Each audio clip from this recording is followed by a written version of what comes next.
Hey guys, I'm back. I got my brother here to help me out. And I'm gonna try to address those fuel lines.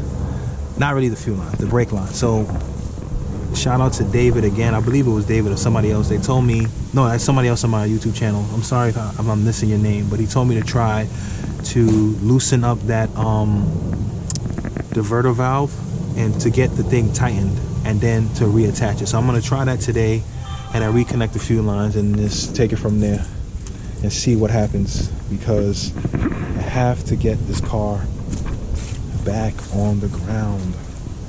I'm being held up because I don't have anybody to weld. Somebody gave me the recommendation to go get a mobile welder to come assess these things. I reached out to one and they gave me a crazy price of $350. Now, it might not be crazy to most of you guys, but to me, I felt that, you know, what needs to be done, and he didn't see it. So I give him the benefit of the doubt. He didn't take a look at the problem, so maybe that's why he gave me that. He quoted me that price, but I was hoping like 200, 250. You know what I'm saying? That's a little bit better. 350, I can't really stomach that or afford that at the moment. So we're trying to keep it together, but we'll see what happens, and I'll keep you guys posted as to what I get. Maybe I can see a little better. So I'm trying to do what the guy told me. If you can see, so like right about here is where that nut is. So he's saying to loosen that up, and then it should give me a little bit more play so I can get this tip in, pause, and then from that point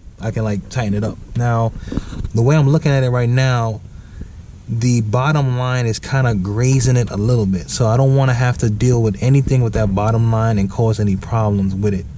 So what I decided to do, because I had ran this line completely, the copper line here, all the way through, and I had it like kind of already taut into place, so I felt that it's a little bit longer than it could be, excuse me, and I didn't want it to be a point of like, you know, everything's in line, everything is so taut and tight that there's no flexibility. So what I want to do now, I wanted to secure, and as you can see, there's all the fluid is getting into the pipe and it's not leaking, it's just that it's leaking at the tip.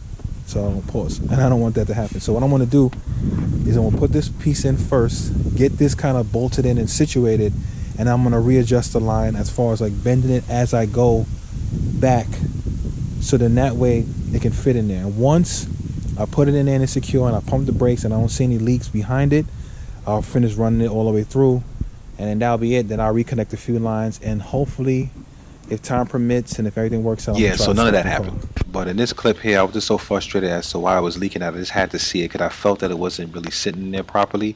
So I put my cell phone down there just to get a view. And then when I saw this, I was like, yep, that's what it was. And it makes total sense as to why it wasn't working.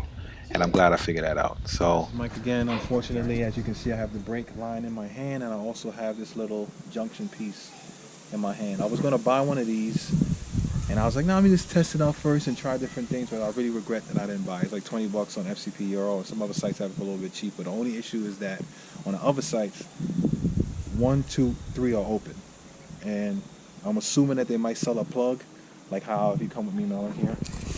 When I put this thermostat housing on, the brand new one I found in the car when the owner left it in there, I said, yo, it got the holes at the top, I can't use it, but as you can see, they gave me 2 plugs and I was able to plug it up and there's no leak. So I'm assuming the same thing, but I'm glad I took this out because, like I said, I got to change it, so it doesn't matter, and it's good to see it anyway.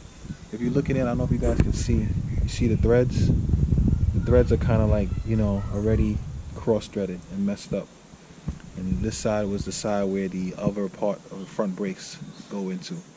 So I just want, I'm gonna have a video clip I'm gonna put in here with this video, so that let me know that, yo, this thing is messed up and it wasn't sitting properly. Because as you can see, as I thread it, you see how it's like that? That's where it was leaking from.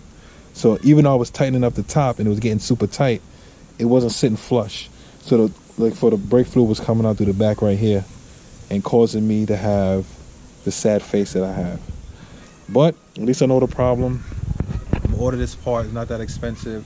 I was holding it because I was going to order some more stuff for the subframe and try to get that done, but I really want to get this tackled and get this done and out the way so I can put the fuel lines back on, put this back on, put the airbox back in, like I said, start the car and see where I'm at with that, and then try to see if I can figure out this welding thing, because that's it's the biggest thing that's holding me up is the welding, because despite getting all this stuff done and I'm kind of like, you know, nitpicking at these little small things, the part that gave me anxiety is the welding part, because I don't have a welder yet, and I can go buy one, but I don't want to spend money on that, and I'm not experienced yet, so I don't want to do something that's really structural and really something that's really important for my first time welding.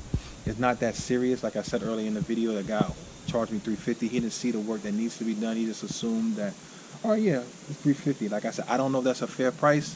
It could be. It might not be. I just need to figure this whole thing out. So hopefully sometime this week coming I can figure it out. So I'm just going to pretty much call it, because even though it's still sun outside, it's getting kind of a little bit more chilly. I already have no other parts to do anything else with it. So I'm just going to wrap this up. I already got to order this. So I'm going to keep this out. Get everything else kind of situated and put away, and you know, I'll take it from there. But I want to thank you guys again for watching. Please like, comment, share, and subscribe to the channel. I'm trying to grow the channel. Hopefully I'm working on some stuff. I might, you know, try to have like a merch thing or some t-shirt thing going. We'll figure that out later on down the line. Enjoy the rest of your weekend or day or week whenever I put this up, and God bless.